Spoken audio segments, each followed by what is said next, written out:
the notations of the algorithm. There are 3 kinds of notations are there for specifying an algorithm or expressing the algorithm.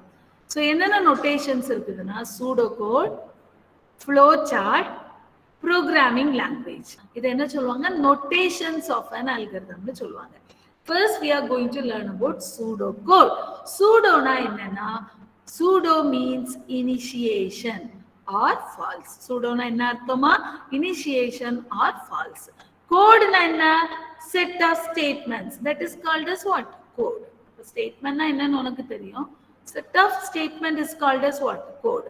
Statement இன்னொரு word எப்படி சொல்லலாம் instruction. So statements are instructions written in the programming language, that is called as what? Code. It is also called as program design language, PDL. So pseudocode is a programming analysis tool. It is a programming analysis tool which is commonly used for planning the program logic. So program problem statement கொடுத்தோன்னே அந்த ப்ரோக்ராமோட logic என்ன அப்படிங்கறத think பண்ணி pseudocode மூலமா நீ என்ன செய்யற express பண்ற. அதான் என்ன சொல்லிருக்கு, it is a programming analysis tool. So how will you write the pseudocode? pseudocode எப்படி எழுதுவானா நார்மல் இங்கிலீஷ் எப்படி வந்து அல்காரிதத்தை நார்மல் இங்கிலீஷ்ல நீ எக்ஸ்பிரஸ் பண்ணியோ அதே மாதிரி pseudocode நார்மல் இங்கிலீஷ்ல என்ன செய்யலாம் எழுதலாம்.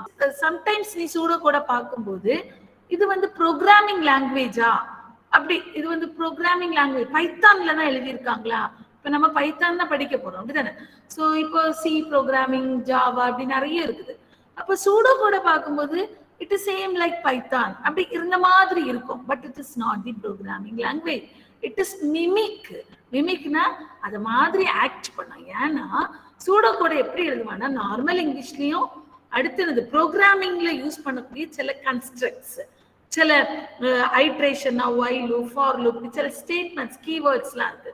இந்த கீவேர்ட்ஸ் எல்லாம் யூஸ் பண்ணி தான் நீ நினைச்சுமா pseudocode எழுதுவாங்க. அப்போ நீ இதெல்லாம் யூஸ் பண்ணி எழுதுறதுனால சம்டைம்ஸ் pseudocode பார்க்கும்போது ப்ரோக்ராமிங் லாங்குவேஜ் மாதிரியே தெரியும். pseudocode computer can't able to understand.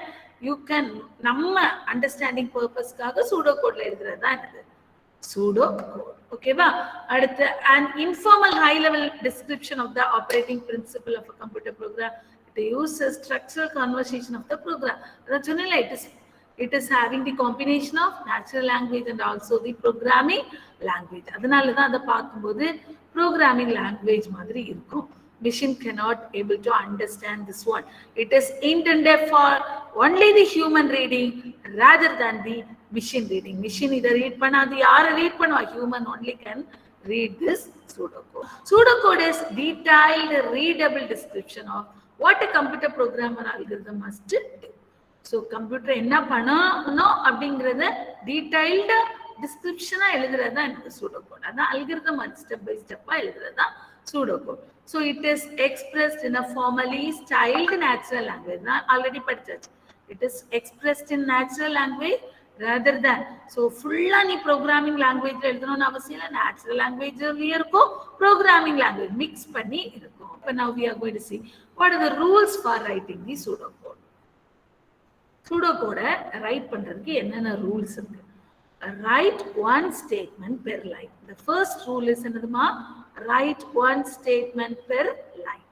அடுத்து முக்கியமா யூஸ் பண்ணக்கூடிய சில கீவேர்ட்ஸ் அதெல்லாம் கேபிட்டலைஸ் பண்ணணும். Capitalise initial keywords.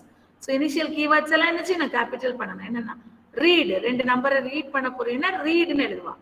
இப்போ ரீடுங்கிறத கேபிட்டலைஸ் பண்ணணும். அடுத்து பிரிண்ட் பண்ண போறான்னு வச்சுக்க, அப்போ ரைட் ஆர் டிஸ்பிளே எழுதுவால, பிரிண்ட், இந்த 3ல எதுனாலும் யூஸ் பண்ணுவான். அந்த கீவேர்ட்ஸ் என்ன செய்யணும்? கேபிட்டலைஸ் பண்ணணும். இங்க ரைட். அடுத்து கண்டிஷன் எழுதுவான், இஃப் கண்டிஷன் எழுதலாம். செலக்ஷன்னா என்னது? இஃப். லூப்பிங்னா என்னது? while loop, for loopலாம் இருக்குது. So we'll see that one. இப்போ லூப்பிங் எழுதும்போது that keyword must be capitalized. if, while அதெல்லாம் என்ன செய்யணும்? கேபிட்டலைஸ் பண்ணணும். அடுத்து intent to show hierarchy. if a greater than b இருந்ததுன்னா கண்டிப்பா உள்ள வரும். அப்படிதானமா? ஸோ இந்த if a greater than c கொஞ்சம் உள்ள தள்ளி எழுதணும். ஏன்னா இந்த ஸ்டேட்மெண்ட்டுக்கு அப்புறமா தான் இந்த கண்டிஷனை செக் பண்றோம். அதனால கொஞ்சம் ஸ்பேஸ் விட்டு. பைத்தான்ல indentation is very very important. Indentation என்னன்னா ஸோ இப்போ வந்து ஒரு கண்டிஷன் எழுதுனேன்னா கண்டிஷன் ட்ரூ ஆச்சுதுன்னா அடுத்த ஸ்டேட்மெண்ட் எக்ஸிக்யூட் பண்ணணும்ல, அந்த ஸ்டேட்மெண்ட்டை இன்டென்டேஷனோட எழுதணும். இன்டென்டேஷனா ஒரு டேப். அப்போ சூடோ கோட் எழுதும் போது you have to show the indentation. Indentation அதான் இன்டென்ட் டு ஷோ ஹைரார்கி. அந்த ஸ்டேட்மெண்டோட ஹைரார்கிய கரெக்டா இன்டென்டேஷனோட நீ என்ன செய்யணும், ஷோ பண்ணணும். அடுத்து end multi line structure. If ஓபன் பண்ணிருக்கீங்கன்னா அந்த இஃப் க்ளோஸ் பண்ணும்போது அதை எண்ட் பண்ணிருக்கணும். அடுத்து ஒய்ல ஓபன் பண்ணிட்டீங்கன்னா ஒய்ல எண்ட் பண்ணணும். அதான் எண்ட் மல்டி லைன் ஸ்ட்ரக்சர். அடுத்து keep statements language. So statements எல்லாம் லாங்குவேஜ்ல என்ன செய்திருக்கணும், எழுதியிருக்கணும். Okay, what are all the advantages? So it can be done easily in any word processor. என்ன இதுக்காக தனியா ஸ்பெஷலா சாஃப்ட்வேர் எதுவுமே தேவையில்ல. ஒரு word, word processor, WordPad, notepad எது இருந்தாலும் இன் தட் அதை யூஸ் பண்ணி நீ நினைச்சிடலாம், டைப் பண்ணிடலாம் சூடோ கோட். ஸோ ஈஸியா மாடிஃபை பண்ணிடலாம். ஏன்னா ஃப்ளோ சார்ட்டை கம்பேர் பண்ணும்போது சூடோ கோட் ஈஸின்னு சொல்லியிருக்காங்க. ஸோ ஏன்னா ஃப்ளோ சார்ட்னா மாடிஃபிகேஷன் வந்து சம்வாட் டிஃபிகல்ட். ஸோ அப்போ சூடோ கோட் வந்து it is easy to modify. Code எழுதும்போது சூடோ கோடை பார்த்து எழுதுறது ரொம்ப ஈஸி. ஆனால் சூடோ கோட்ல ஆல்ரெடி இங்கிலீஷும் ப்ரோக்ராமிங் லாங்குவேஜ்ல யூஸ் பண்ணக்கூடிய சில கோட்ஸும் அதுல மிக்ஸ் பண்ணி எழுதியிருக்கனால சூடோ கோடை பார்த்து ஈஸியா ப்ரோக்ராமே என்ன செய்திடலாம், எழுதிடலாம், டெவலப் பண்ணிடலாம். அடுத்தது it can be written easily, it can be read and understood easily. ஈஸியா ரீட் பண்ணலாம், அண்டர்ஸ்டுட் பண்ணலாம். அதை converting pseudo code to programming language is very easy. அடுத்து disadvantages of pseudo code. It is not visual. So flow chart வந்து அப்படி pictorial ரெப்ரசன்டேஷனா இருக்கிறதுனால ஈஸியா நமக்கு எப்பவுமே படத்தை பார்த்தா ஈஸியா அண்டர்ஸ்டாண்ட் ஆகும், அப்படிதானே? இது வந்து விஷுவலா இல்லாதனால கொஞ்சம் டிஃபிகல்ட்டா இருக்கும். we do not get a picture of the design. So டிசைனோட பிக்சர் எக்ஸாக்டா நம்மளால சூடோ கோட்ல கெட் பண்ண முடியாது. there is no standardized style or format. So ஸ்பெசிஃபிக்கா இதுதான் ஸ்டாண்டர்டைஸ் ஸ்டைல் அப்படின்னு சொல்லி நம்ம சொல்ல முடியாது. அது ஒரு டிஸ்அட்வான்டேஜ். பிகினருக்கு வந்து இட் இஸ் வெரி டிஃபிகல்ட். ஏன்னா நேச்சுரல் லாங்குவேஜை யூஸ் பண்றோம், ப்ரோக்ராமிங் லாங்குவேஜை யூஸ் பண்ணி மிக்ஸ் பண்ணி தான் சூடோ கோட் எழுதும். இப்போ பிகினர் வந்து கொஞ்சம் எழுதுறதுக்கு கஷ்டப்படுவாங்க. ஓகேவா? இதெல்லாம் தான் இந்த disadvantage. Pseudo code language constructs. அப்போ நம்ம இந்த லாங்குவேஜோட மிக்ஸ் பண்ணி தான் சூடோ கோட் எழுத போறோம். அப்போ அந்த லாங்குவேஜ் கன்ஸ்ட்ரக்ட்ஸ்ல என்னென்ன சூடோ கோட் எழுதும்போது என்ன மாதிரியான கன்ஸ்ட்ரக்ட்ஸ்லாம் யூஸ் பண்ணலாம் அப்படிங்கிறத பார்க்க போறோம். First one is computation or assignment. So computation na என்னமா? computation na addition னு சொல்றோம், அப்படிதானே? ரெண்டு நம்பரை ஆட் பண்றது, a plus b. இது வந்து ஒரு computation, கரெக்டா இல்லையா? கம்ப்யூட் தானமா பண்றோம். a plus b னா என்ன நடக்குது? some computation is performed. Pseudocode language constructல வந்து நிறைய இருக்குது. computation or assignment, input output, selection. அடுத்து செலெக்ஷனுக்கு அடுத்து என்னது? Looping, repetition. So first computation or assignment. a plus b அப்படிங்கிறது என்னதுமா? ஒரு கம்ப்யூட்டேஷன். அடுத்து நம்ம என்ன கம்ப்யூட்டேஷன் பண்றோம்? அடிஷன்ங்கிற ஆப்ரேஷன் பண்றோம், கரெக்டா?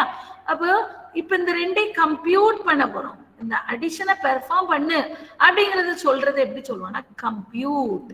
என்ன வேர்டுமா? இந்த கேபிட்டல் லெட்டர்ல எழுதணும். Okay, compute where one as the sum of x and y. x ஐயும் y ஐயும் ஆட் பண்ணி எதுல ரிசல்ட் ஸ்டோர் பண்ணணும்? வேர் ஒன்ல ஸ்டோர் பண்ணணும். அடுத்து அசைன், இனிஷியலைசேஷன். ஒரு வேர்ட் சொல்லி கொடு.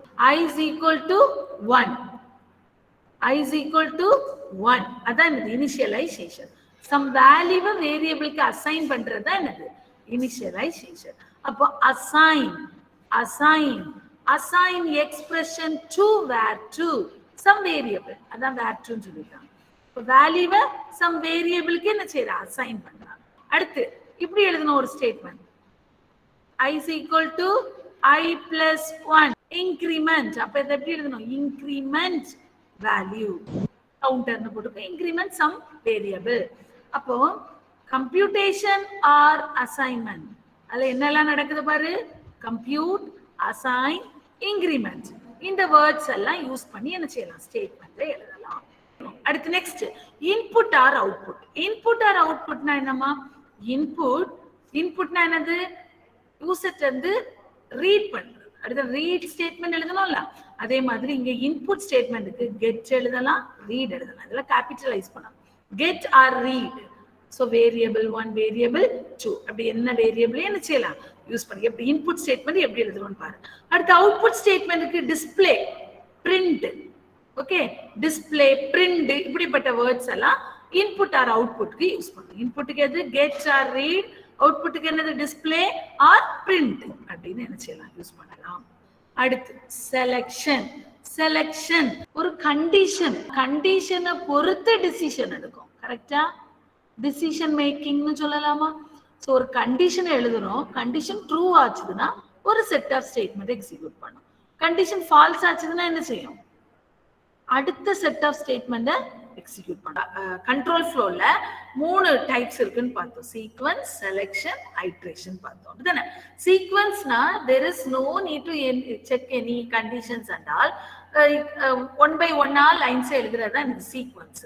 பட் செலக்ஷன் வரும்போது some based on some condition, some set of statements will be selected for execution. அப்படிதானே? அப்போ ஒரு கண்டிஷனை பொறுத்து என்ன செய்யுது some set of statements வந்து எக்ஸிக்யூட் பண்ணுது. அப்போ if you are using pseudocode எழுதும்போது செலக்ஷன் கண்ட்ரோல் ஸ்டேட்மெண்ட்ஸ் நீ யூஸ் பண்ணினீனா அப்ப என்ன மாதிரியான கன்ஸ்ட்ரக்ட்ஸ் நீ யூஸ் பண்ணுவா அதான் பார்க்க போறோம். ஃபர்ஸ்ட் அந்த செலக்ஷன்ல 2 விதமான ஸ்டேட்மெண்ட்ஸ் இருக்கு. Single selection, double selection. Note பண்ணிக்கமா, single selection and double selection. Single selection is called as if. Double selection is called as if else. If you are going to use single selection na if use பண்ணலாம். if use பண்ணும்போது என்ன எழுதணும்? if condition then. எப்படி அந்த words எப்படி எழுதணும் பாரு. if condition then. அப்ப இதனோட மீனிங் என்னது? if condition is true then do the following statement. Subroutine அந்த அடுத்த ஸ்டேட்மெண்ட்டை எக்ஸிக்யூட் பண்ணு. If the condition is true, then do this statement. If the condition is false, then skip the statement. Condition false ஆயிடுச்சு, இந்த if condition true ஆகல, அப்ப அந்த if குள்ளால இருக்கக்கூடிய ஸ்டேட்மெண்ட்ஸ் என்ன செய்யக்கூடாது? எக்ஸிக்யூட் பண்ணக்கூடாது. ஸ்கிப் பண்ணிட்டு அடுத்த ஸ்டேட்மெண்ட்டை எக்ஸிக்யூட் பண்ணணும். இதுதான் என்னதுமா?